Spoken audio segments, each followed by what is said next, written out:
Most people think love breaks because of incompatibility, bad timing, or bad communication, leading to misunderstandings and eventual separation.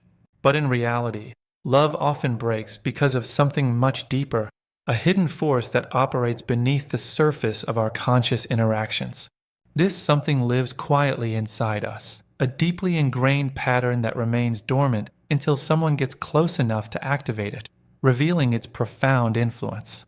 Today, we're talking about IN, the three insecure attachment styles: insecure anxious, avoidant, and disorganized, which are not mere labels, but dynamic emotional patterns.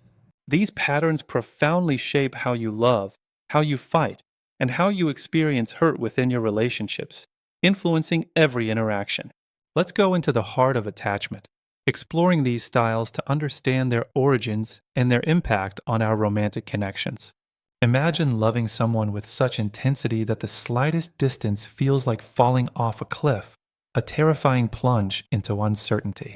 This is the world of the anxious partner, where emotional security is constantly sought and perceived for its loom large. They read every emotional microsignal, scrutinizing texts, tone of voice, and gestures for any hint of change or withdrawal. A slightly colder text, a delayed reply, a subtle change in tone, and their whole nervous system whispers, something is wrong. I might lose them. To feel safe, they reach out, seeking connection and reassurance, often intensifying their efforts when they perceive distance. They ask questions, they seek closeness, and they want reassurance. Not because they're inherently needy, but because their body equates distance with danger. Their deepest fear is, I am not enough to be chosen, driving their constant need for validation and closeness. What they truly want is closeness, certainty, and emotional presence, a consistent and reliable connection that soothes their anxieties. Now imagine loving someone deeply, but every time they step closer, your body tenses, a subtle but powerful resistance. Not because you don't care, but because too much intimacy feels like losing yourself, a threat to your autonomy and independence.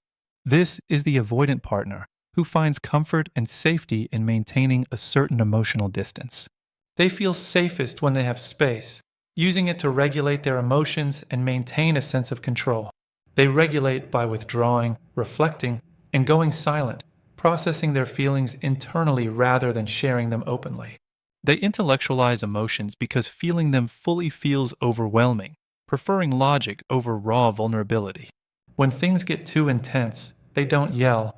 They disappear into calmness, distance, or logic, creating an emotional barrier.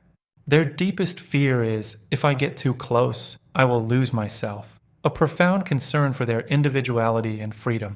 What they truly want is freedom, emotional stability, and a slow, gradual connection that respects their boundaries.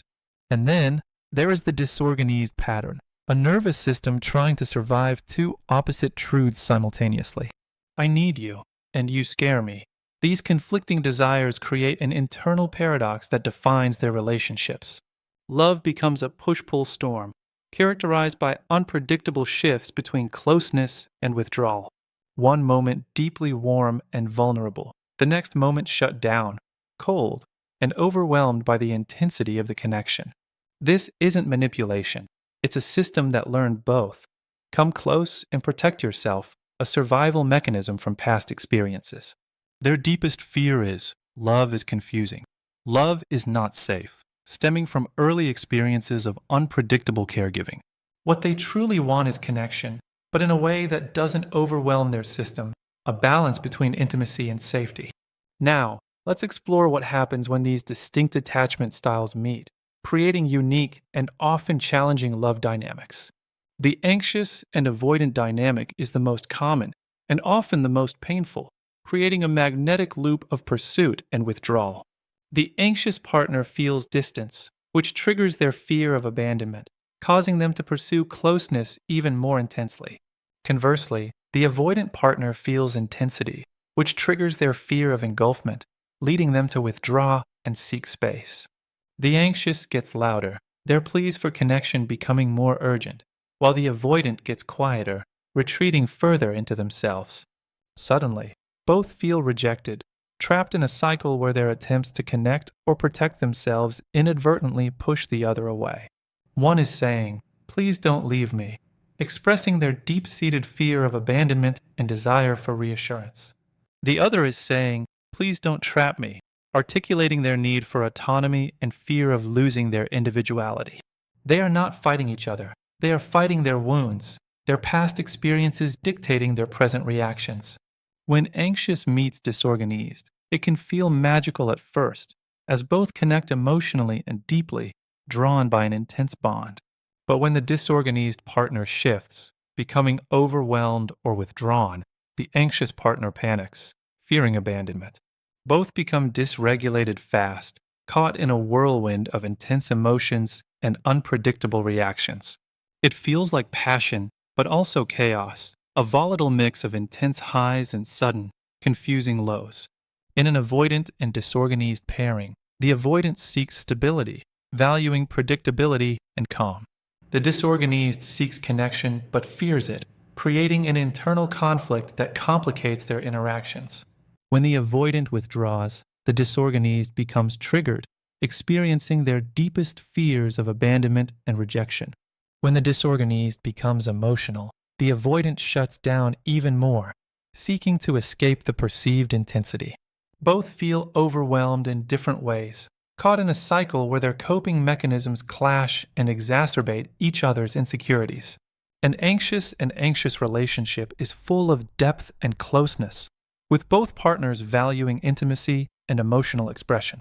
However, it can also lead to overthinking, jealousy loops, and emotional flooding, as both partners amplify each other's anxieties. This dynamic is beautiful in its intensity, but can become unstable if not managed with conscious effort and communication.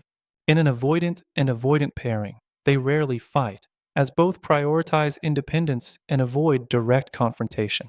They rarely get close, as both are hesitant to initiate deep emotional intimacy, leading to a lack of profound connection. The relationship feels peaceful on the surface, devoid of overt conflict, but slowly becomes empty, lacking emotional depth and shared vulnerability. Attachment isn't about your partner. It isn't about love being wrong or broken, but rather about our internal landscape. It's about the body remembering old pain and doing its best to protect you, a deeply ingrained survival mechanism. Your attachment style is simply a strategy, a survival pattern shaped long before your first adult relationship, often in early childhood. When you understand your pattern, you stop blaming your partner, recognizing that their reactions are often rooted in their own attachment history. And you begin building safety in a conscious, grounded way, creating a secure foundation for your connection. You stop reacting impulsively to triggers and instead start relating thoughtfully, fostering deeper understanding and connection. IN doesn't define you. It just reveals the terrain you're walking through, offering insights into your emotional landscape. And once you see the terrain clearly, you can finally choose a different path, one that leads towards secure love and grounded intimacy. This path fosters connection that nourishes instead of destabilizing, building relationships based on trust and mutual understanding. If you want a video on how to heal each attachment style, let me know in the comments below. And don't forget to subscribe for more shadow work, intimacy wisdom, and emotional mastery to continue your journey of self-discovery.